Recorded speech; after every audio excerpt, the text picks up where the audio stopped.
வாங்க இப்போ வீடியோவில் பார்த்தீங்கன்னா நம்ம என்ன செய்ய போகிறோம்னா இஞ்சி பூண்டு பேஸ்ட் நம்ம எப்படி அரைச்சி ஒரு 15-20 நாள் வரைக்கும் கெட்டு போகாத அளவுக்கு அதோட சுவை நிறம் மாறாமல் இருக்கிறதுக்கு எப்படி நம்ம அரைக்கிறோம் அப்படிங்கிறத இந்த வீடியோக்குள்ளே பார்க்க போகிறோம். இது 15-20 நாள் வரைக்கும் அப்படியே நம்ம அரைச்சி வச்சோம்னா அப்படியே இருக்கும். இப்போ பார்த்தீங்கன்னா பூண்டு தனியாக நான் இஞ்சி தனியாக நான் ரெண்டையுமே நான் பார்த்தீங்கன்னா கட் பண்ணி வச்சுருக்கேன். பூண்டு அது மாதிரி தோலை நீக்கி வச்சுருக்கேன்.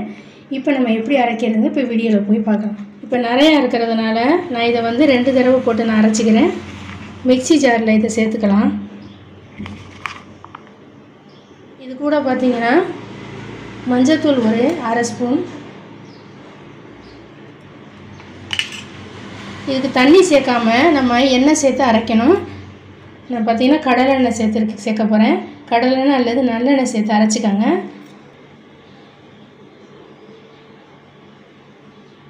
இதை நான் நைஸாக பேஸ்ட்டாக அரைச்சிட்டு வந்துடுறேன். இப்போ அரைச்சிட்டேன் பாருங்கள். நம்ம தண்ணிக்கு பதிலாக எண்ணெய் சேர்த்து நம்ம அப்படியே இந்த மாதிரி அரைச்சி வச்சுக்கோங்க. பூண்டையும் இதே மாதிரி 2 தடவை நான் சேர்த்து அரைச்சிக்கிறேன்.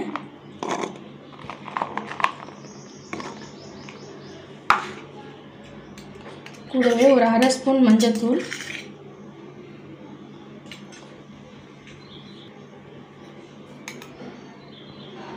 ஆயில் அரைக்கிறதுக்காக நம்ம தண்ணிக்கு பதிலாக ஆயில் சேர்த்து அரைச்சிக்கணும். அரைச்சிட்டு வந்துடுறேன்.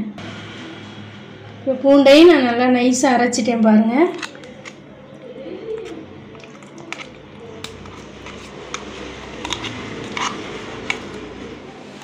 இஞ்சி பூண்டு இது மாதிரி பேஸ்ட்டு நான் சொன்ன விதத்தில் நீங்கள் அரைச்சி வச்சிட்டிங்கன்னா 20 நாள் வரைக்கும் அதோட நேரம் சுவை ரெண்டுமே மாறாமல் நம்ம ஃப்ரிட்ஜில் பார்த்தீங்கன்னா ஒரு டப்பாவில் ஸ்டோர் பண்ணி வச்சுக்கலாம்.